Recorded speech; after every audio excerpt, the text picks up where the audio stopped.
నమస్తే. ప్రస్తుతం మనం మల్కాజ్గిరిలో ఉన్నాం. సో, ఇక్కడ బీఆర్ఎస్ ఇక్కడ మల్కాజ్గిరికి సంబంధించిన మల్కాజ్గిరి సాయి కిరణ్ రెడ్డి సో, బీఆర్ఎస్ పార్టీని వీడి బీజేపీలో జాయిన్ అవుతా ఉన్నారంట. సో, మాట్లాడదాం ఎందుకు జాయిన్ అవుతారని చెప్పేసి మాట్లాడే ప్రయత్నం చేద్దాం. సో, అన్న చెప్పండి అన్న, బీఆర్ఎస్ పార్టీలో ఉన్న మీరు ఇప్పుడు సడన్‌గా బీజేపీలోకి జాయిన్ కావడానికి కారణం? భారతీయ జనతా పార్టీలో జాయిన్ అవడానికి మేజర్ కారణం ఒకటే. హ్మ్. యువతని ప్రోత్సహించే ఏదైనా పార్టీ ఉంది అంటే రాష్ట్రంలో ఏకైక పార్టీ అది బీజేపీ పార్టీ ఒకటే. హ్మ్. ప్రతి పార్టీ ఈరోజు డబ్బు మూటలు సంచులు మోసే వాళ్ళకి ఈరోజు టికెట్లు ఇవ్వడం జరుగుతుంది. కష్టపడ్డ వాడికి అసలు రోజులు లేవు. ఇంకోటి ఈరోజు హిందూ ధర్మం మీద కానీ గుళ్ళ మీద కానీ చేసే అరాచకాలు చేసే పనులకు కానీ ఎటువంటి కాంగ్రెస్ కూడా ఎటువంటి సపోర్ట్ చేయట్లేదు హ్మ్. మన హిందువులకి. సో 100% రేపు రేపు రానున్న రోజుల్లో హిందూ ధర్మాన్ని కాపాడడము, మన సనాతన ధర్మాన్ని కాపాడడం కోసమే నేను భారతీయ జనతా పార్టీకి రావడం జరిగింది. అంటే ప్రధానంగా భారతీయ జనతా పార్టీలో జాయిన్ అయిదాం అంటే ఇటు మత కల్లోలం రెచ్చగొడతా అని చెప్పేసి కొంచెం అంటా ఉంటారు చాలా మంది. అంటే ఇటు హిందుత్వం తీసుకొని పోతుంది అని చెప్పి. సో, అలాంటి మార్పు మీ మీద రాదనుకుంటారా?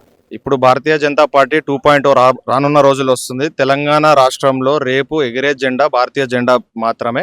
రేపు యువత మొత్తం కదిలి భారతీయ జనతా పార్టీకి రావాలని చెప్పేసి నేను కోరుకుంటున్నాను. 100% మల్కాజ్గిరిలో రేపు రానున్న రోజుల్లో బీఆర్ఎస్ ని ఖాళీ చేయడమే ఈ సాయి కిరణ్ రెడ్డి లక్ష్యం. అంటే ఇప్పుడు చూసుకుంటే ప్రెసెంట్ కాంగ్రెస్ పార్టీ తెలంగాణలో అధికారంలో, ఎవరైనా సరే అధికార పార్టీ పక్షాన ఉండాలనుకుంటారు. అలాంటిది మీరు బీజేపీ పార్టీ పక్షాన వెళ్దామని చెప్పి ఎందుకని? కాంగ్రెస్ నుంచి వచ్చినాయి ఆఫర్స్, బీజేపీ నుంచి మన టీఆర్ఎస్ నుంచి కూడా రావడం జరిగింది. ప్రస్తుత ఎమ్మెల్యే గారు కూడా నన్ను ఆహ్వానించడం జరిగింది. కానీ నేను మాత్రం భారతీయ జనతా పార్టీలో ఒకటే ఒక్క లక్ష్యంతో వస్తున్నా. కష్టపడదాము, ప్రతి ఒక్క యువతని ఒక మంచి స్థానంలో తీసుకెళ్దాము. నాకున్న క్యాడర్ కానీ మల్కాజులున్న ప్రజలు కానీ పేద ప్రజలు ఎంతో మంది నన్ను నమ్ముకొని ఉన్నారు. వాళ్ళందరికీ ఒక సహాయం చేయాలి. దానికోసం నేను బీజేపీ పార్టీతోని అందరినీ డెవలప్ చేయాలని చెప్పేసి బీజేపీ పార్టీలోకి వచ్చాను. అంటే బీజేపీ పార్టీలో ప్రస్తుతం చూసుకుంటే సీనియర్స్ మధ్యలోనే లొల్లి నడుస్తుంది. ఇటు అధ్యక్ష పదవి కావచ్చు అలాంటి.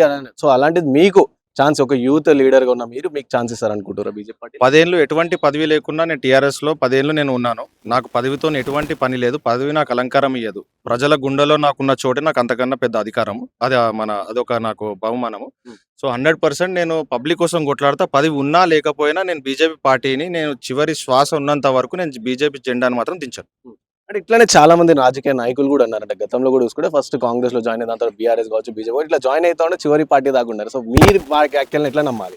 మీరు చూడొచ్చు, నా గత 10 సంవత్సరాలు నేను ఒకటే పార్టీని నమ్ముకున్నా, స్టిక్ అయి ఉన్నా. నా రాజకీయ గురువులు వేరే పార్టీలోకి వెళ్ళినా కానీ నేను మాత్రం టీఆర్ఎస్నే ఉన్నాను. ఎందుకంటే నేను జంప్ అయ్యే పర్సన్ కాదు. ఒక పార్టీని నమ్ముకున్నా అంటే 100% దాన్ని ముందు వరకు వెళ్తా.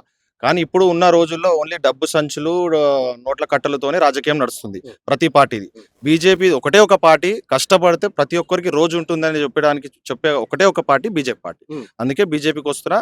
నా కంఠంలో ఊపిరినంత వరకు నేను బీజేపీలోనే ఉంటాను. అంటే మీరు అంటున్నారు ఇటు డబ్బు కట్టలు, ఓట్ల కట్టలు, నోట్ల కట్టలు ఉంటేనే పార్టీ రాజకీయంగా ఎదుగుదామని చెప్పేసి మీరు అంటున్నారు. సో, మీ దగ్గర ఎంత ఉంది? నా దగ్గర డబ్బు లేకపోవచ్చు కానీ గుండె నిండా దమ్ముంది. ఆ గుండె నిండా దమ్ము చాలు రాజకీయాలు చేయడానికి. 100% నేను దాన్నే నమ్ముకొని ముందుకు పోతున్నా. సో, మీరు మల్కాజ్గిరిలో ఉన్నారు. సో, మల్కాజ్గిరిలో మనం చూసిన పార్లమెంట్లో ఈటల రాజేందర్ గారు బంపర్ మెజార్టీతో గెలిచారు. ఇక్కడ ప్రజలు కూడా గెలిపించారు. సో, ఈటల రాజేందర్ గారి నుంచి మీకు సపోర్ట్ ఎలా ఉంది? అండ్ ఎప్పుడైనా వెళ్ళి కలిసి మాట్లాడే ప్రయత్నం చేశారా? ఈటల రాజేందర్ గారి 100% సపోర్ట్ నాకుంది. భారతీయ జనతా పార్టీకి సంబంధించిన ప్రతి ఒక్క పెద్ద నాయకుల సహకారం నాకుంది. వాళ్ళ ఆశీస్సులు నాకున్నాయి. 100% వాళ్ళ బ్లెస్సింగ్స్ నాకుంటే రానున్న రోజుల్లో మల్కాజిరి కాదు యావత్ తెలంగాణ కూడా తిరగడానికి నేను సిద్ధం. అంటే ఎందుకంటే ఇప్పుడు నెక్స్ట్ లోకల్ బాడీ ఎలక్షన్స్ ఉన్నాయి కాబట్టి మీరు బీజేపీ పార్టీలో జాయిన్ అయ్యారు అనుకోవచ్చు. లేకపోతే ఎందుకు మీరు ప్రెసెంట్ ఇప్పుడు ఈ పార్టీలో జాయిన్ అవుదాం? నాకు 2 సార్లు కార్పొరేట్ టికెట్ ఇచ్చినా నేను రిజెక్ట్ చేయడం జరిగింది. నాకు కార్పొరేటర్ కాదు, నాకు ఏ పదవి కాదు, నాకు పదవి ఇంపార్టెంట్ కాదు. Self respect important. నేను ఎవ్వరికి తల వంచను, తల దించను. ప్రజల కోసం ఎంత దూరం అన్నా పోతా, నా సెల్ఫ్ రెస్పెక్ట్ కాపాడుకుంటా. అంటే ఇప్పుడు ప్రెసెంట్ మీరు మల్కాజ్గిరిలో ఉంటారు. సో, ఇప్పటి వరకు మీరు చేసిన కార్యక్రమాలు కావచ్చు, లేకుంటే మల్కాజ్గిరి ప్రజల్లో మీరు ఉంటున్నా అని చెప్పారు. సో, వాళ్ళలో ఏమైనా ప్రాబ్లమ్స్ కానీ సాల్వ్ చేసే ప్రయత్నం అలాంటి ఏమైనా చేసిరా? రానున్న రోజుల్లో మీరు చూస్తారు నా కార్యాచరణ ఎలా ఉంటుందో. 100% పొద్దున్న లేసి నేను ప్రజలతోనే ఉంటాను. ఇన్ని రోజులు నేను కంప్లీట్‌గా నేను పబ్లిక్‌కి టైం ఇవ్వలేను కాబట్టి నేను ఫుల్ టైమ్ పాలిటిక్స్ రాలేదు. కానీ ఈ రోజు నుంచి నేను 100% పబ్లిక్‌తోని ఫుల్ టైమ్ ఉంటా. ఏ రాత్రి అయినా ఉంటా. ఎనీథింగ్ పేద పబ్లిక్ కోసమే ఉంటా. అంటే ఎట్లా నమ్మాలి మల్కాజ్గిరి ప్రజలు మిమ్మల్ని ఎందుకు నమ్మాలి? ఎట్లా నమ్మాలి?